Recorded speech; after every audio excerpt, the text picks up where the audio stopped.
consistent rain Mark is talking about has emergency responders and some neighbors on high alert tonight. They are worried about potential flooding in places like Pelham. WIAT 42 News reporter Mike McClanahan is live from Chandeleur Court, where neighbors saw serious problems last spring. Mike.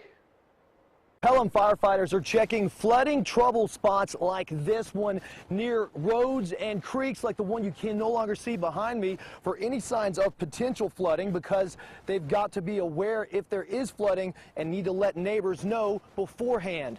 At one point last year, this neighborhood behind me was basically a lagoon. People couldn't get in or out of their homes.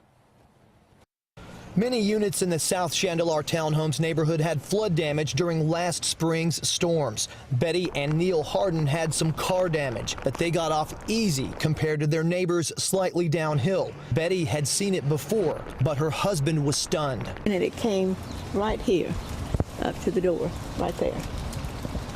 And that as far as it came up here. He watched it and he about worried himself to death, and I kept saying, everything's going to be fine. And it was. But the people that came from the back, I feel so sorry for them.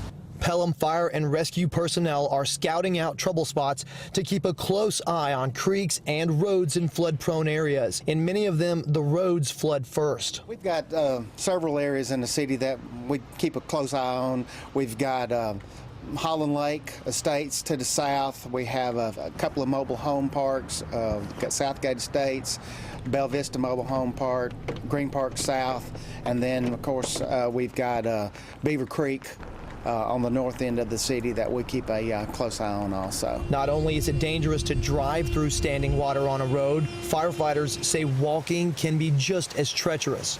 That's another, you don't want to walk through areas that, if you see flooded areas, you don't know if there are drains underneath that particular area or not, and it can suck you right in. They had that in Helena, and actually several years ago we had one of our firemen that got sucked into a drain, and we were very fortunate that that individual did not get sucked right on underneath the highway.